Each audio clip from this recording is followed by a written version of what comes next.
Good afternoon and welcome to TV Sapienza News. On the news is Oluchi Ojo Bamidele.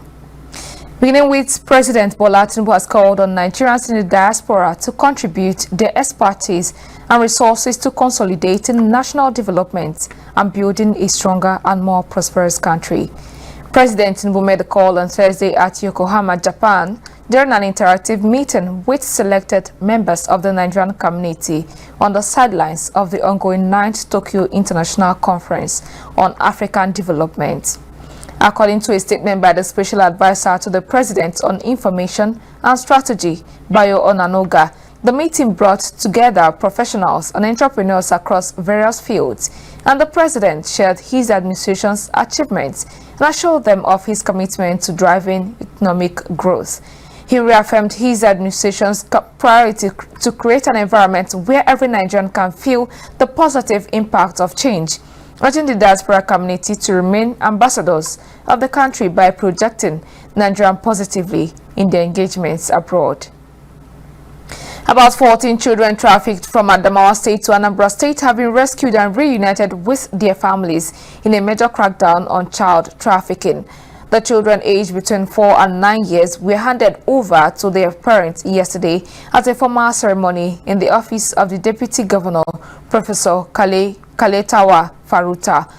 The Faruta, who described child trafficking as a monster ravaging the nation, lamented that the crime has put Adamawa State in the spotlight for the wrong reasons. She disclosed that the rescue followed intelligence reports received in July, which led the arrest of a suspect identified as Ngozi Abdul Wahab. According to her, Abdul Wahab allegedly lured the victims with snacks and gifts at her provision shop before trafficking them to the southeast, where they were sold for between 800,000 naira and 1.7 million naira each. The deputy governor assured that the suspect would be prosecuted and reiterated the government's determination to dismantle trafficking networks. To safeguard the children's welfare, she directed the Ministry of Women Affairs and local welfare departments to conduct regular follow-up visits. The Lagos State government has reaffirmed its commitment to ensuring access to safe and affordable water and sanitation for all residents, unveiling a plan to construct 10,000 public toilets across the state in its efforts to eradicate open defecation. In a statement issued by the spokesperson for the Ministry of Environment and Water Resources, Kunle Adesina, the Permanent Secretary, Office of Drainage Services and Water Resources, Mahmood Adegbite, made this known on Thursday during the Lagos Water Partnership Steering Committee meeting held at Protea Hotel, Ikeja. Adesina stated that Adegbite emphasized particularly the proposal for 100 public facility units containing 10,000 toilet units across Lagos communities, which demonstrated the commitment to ending open defecation in Lagos State while creating investment opportunities. The Permanent Secretary also described the meeting as a milestone for transforming Lagos into a water resilience megacity, adding that decisions made would impact millions of lives. In Bauchi State, the government has announced plans to distribute about 4.8 million insecticide-treated mosquito nets across its 20 local government areas in 2026 as part of efforts to curb malaria. The executive chairman of the Bauchi State Agency for the Control of HIV and AIDS, Malaria, Leprosy and Tuberculosis, Dr. Adamu Samboa, made this disclosure during a media parley in Bauchi State. Sambo said intervention in collaboration with the Malaria Consortium is designed to strengthen malaria prevention strategies through improved public awareness and participation. This intervention, according to him, will combine with the ongoing seasonal malaria chemo prevention program, is expected to significantly reduce the malaria burden, particularly among vulnerable groups such as children under 5 and pregnant women. He also emphasized the role of the media in shaping public behavior and mobilizing communities in the fight against malaria. The Kwara State Police Command has condemned an act of jungle justice meted out to a female destitute mistaken for a kidnapper in Ilorin, the state's capital. The incident occurred at the popular Ikbata market on Thursday morning at about 9 a.m. In a statement by the Police Public Relations Officer of the State Command, ASP Adetoun Ajire Adeyemi in Ilori said that the woman, suspected to be destitute, was sighted wandering around the community when misinformed members of the public wrongly suspected her to be a kidnapper, and the Rate mob descended on her, inflicting serious bodily harm. He added that the police patrol teams, upon swift mobilization, rescued the victim and rushed her to the General Hospital Ilori for urgent medical attention, where the doctor confirmed her dead as a result of injuries sustained. The command, however, condemned the act of jungle justice, which it said not only undermines the rule of law, but also poses grave danger to innocent lives. It further cautioned that security challenges cannot be resolved through mob action, which rather worsen insecurity and erode public safety. The Chief of Defense Staff, General Christopher Musa, has linked the recent surge in killings across the country to the build-up for the 2027 general elections. Speaking on Channel Television's Politics Today on Thursday evening, General Musa said the rising wave of insecurity compared to last year could not be divorced from political activities ahead of the polls. He says some politicians are deliberately fueling violence to discredit the government security record and campaign on the back of chaos. The defense chief further disclosed that terrorism continues to thrive in Nigeria due to local and foreign funding, noting that the Attorney General of the Federation, the Nigerian Financial Intelligence Unit, the Department of State Services, and the National Intelligence Agency are tracking terror financials, though legal hurdles have slowed down the process of naming them. He cautioned Nigerians against discriminate hospitality towards foreigners, stressing that many infiltrators pose as brothers and sisters but end up as threats. The country has in recent times witnessed renewed terror attacks in the northeast and attacks by the bandits in the northwest. In Kaduna State, the Arewa Defense League has raised their alarm over what is called the persistent marginalization of northern Nigeria in national affairs, vowing to mobilize the region ahead of the 2027 general elections. In a communique issued at the end of a roundtable held at the historic Arewa House, Kaduna, the group said the North has suffered political exclusion, economic neglect, infrastructural deficit, and insecurity under successive federal governments. The association president, Murtala Abubakar, who presided over the meeting, said northern Nigeria could no longer remain silent while it continued to be pushed aside in the Nigerian Federation. It argued that federal resource allocations and siting of key infrastructure had consistently favored other parts of the country, while neglecting the North's vast agricultural and mineral wealth. The group also lamented the insecurity ravaging the region, saying communities had been left vulnerable due to weak federal response.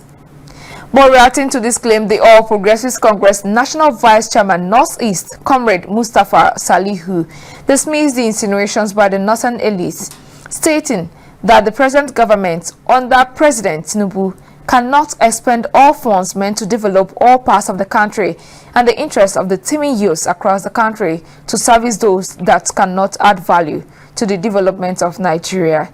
Salihu advised them to use the money they accumulated when they were in government to take care of themselves and allow government to focus on human and infrastructural development. The National Primary Health Care Development Agency has begun the training of about 126 newly recruited staff under its Leadership Development Initiative. These are more news. We make a return after the break. Stay with us on TV Sapiencia.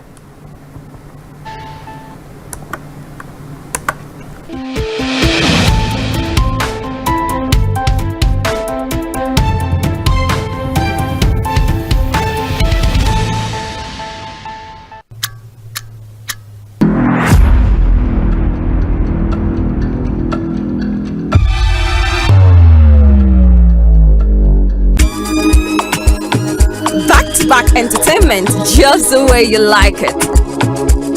Stack on the beat.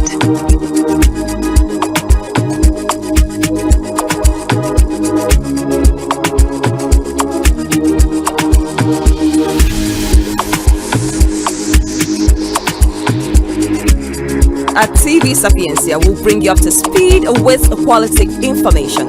What more? We educate you. At TV Sapiencia. We give you the voice and you make the choice, reaching millions across the world. Advertise your goods and services today on TV Sapiencia.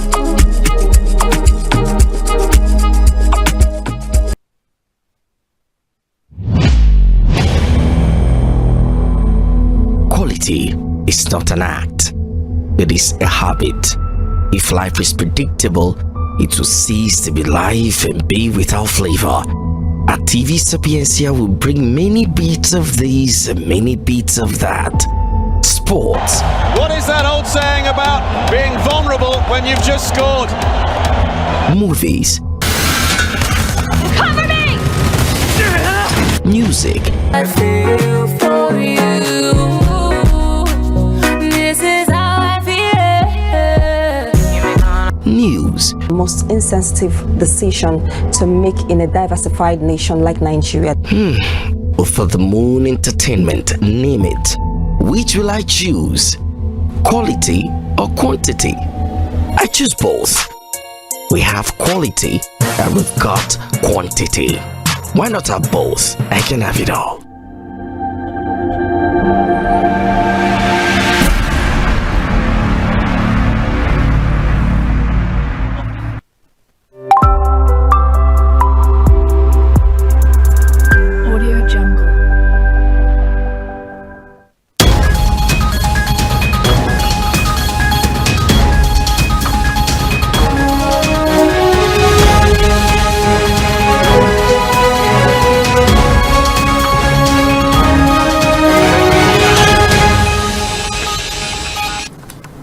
It's a pleasure to still have you here with us on TV Sapienza News. Still on the news, the National Primary Healthcare Development Agency has begun the training of about 126 newly recruited staff under its Leadership Development Academy as part of efforts to strengthen Nigeria's primary healthcare system. The program is designed to equip the recruits with the skills, knowledge, and motivation required to deliver quality healthcare and advance the nation's primary health agenda. Declaring it open on Thursday in Abuja, the Executive Director and Chief Executive Officer of the agency, Dr. Muyi Aino, urged the participants to embrace continuous self-development and seize the opportunity to make meaningful contributions to the health sector. Aino explained that the recruitment is part of President Bola Ahmed Tinubu's renewed hope agenda on job creation and strengthening the health system. He described the induction as timely, stressing that the new staff are joining the agency at a unique moment in Nigeria's primary health journey. The agency board said the training aligned with the ongoing transformation of the agency to ensure effective and accountable implementation of the Nigerian health sector renewal investment initiative.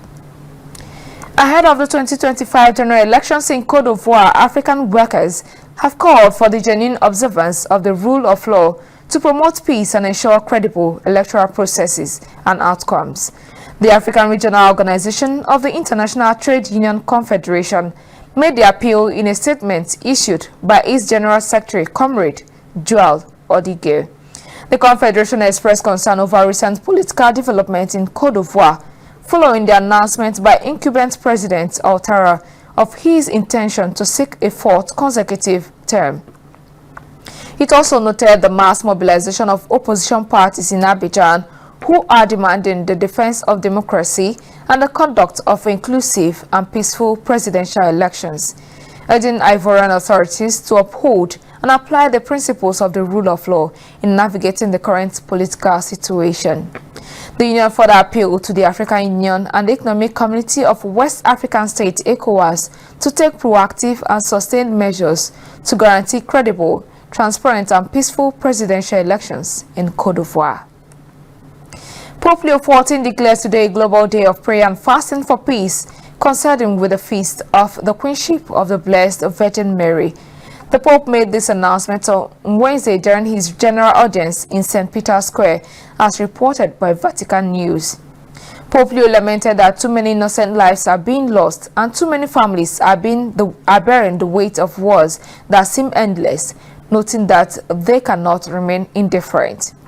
He urged the faithful to participate through fasting, prayer an act of charity, stressing that these spiritual disciplines are not symbolic gestures alone, but catalysts for change. The appeal comes as violence continues to escalate in Ukraine, the Holy Land, and other regions facing armed conflicts. Humanitarian organizations have also warned of worsening conditions with growing numbers of displaced people and civilians caught in the crossfire. Now to sports, where Berechi Eze of Nigeria is said to become Arsenal's third highest transfer in their history. The 27-year-old will undergo his medicals today and complete a €67.5 million switch from Crystal Palace this weekend. A breakdown of the fee shows that the Gunners will pay a guaranteed €60 million and €7.5 million in ads-on. Arsenal have successfully hijacked Tottenham's move for the player after matching their offer. However, they have paid more for Declan Rice to take him from West Ham in the summer of 2023. Nigerian senior men's Afro-Basket team, the Tigers, have been knocked out of the 2025 FIBA Afro-Basket Championship, following a 91-75 defeat against Senegal in their quarter-final clash in Angola. The Tigers reached the last 8 of their competition unbeaten, but became the second team after Côte d'Ivoire to see their campaign end, despite an impressive group stage run. The opening quarter was tightly contested, with both teams exchanging leads before Nigeria edged it 24-23. However, Senegal seized control in the second quarter, sparked by Jean Jacques' three-pointer that gave them the lead at 26-24. The loss ended Nigerians' hopes of replicating the success of their female counterparts, who recently lifted the women's continental crown in style. The result also dashed dreams of second Afro-Basket title for Nigerian after their historic triumph in 2015. The Tigers will now regroup and return to compete in the 2027 FIBA World Cup qualifiers. To end our news today, here are the major news headlines. President Bola Tinubu has called on Nigerians in the diaspora to contribute their expertise and resources to consolidating national development and building a stronger and more prosperous country. And Pope Leo XIV declares today a global day of prayer and fasting for peace, coinciding with the feast of the Queenship of the Blessed Virgin Mary. And Nigerian senior men's Afro-Basket team, the Tigers, have been knocked out of the 2025 FIBA Afro-Basket Championship, following a 91-75 defeat against Senegal in their quarter-final clash in Angola. And that was the TV Sapienza News at 1. On behalf of the technical and editorial crew, I am Oluchi Ojobamdele. Thank you for choosing TV Sapienza. Good afternoon.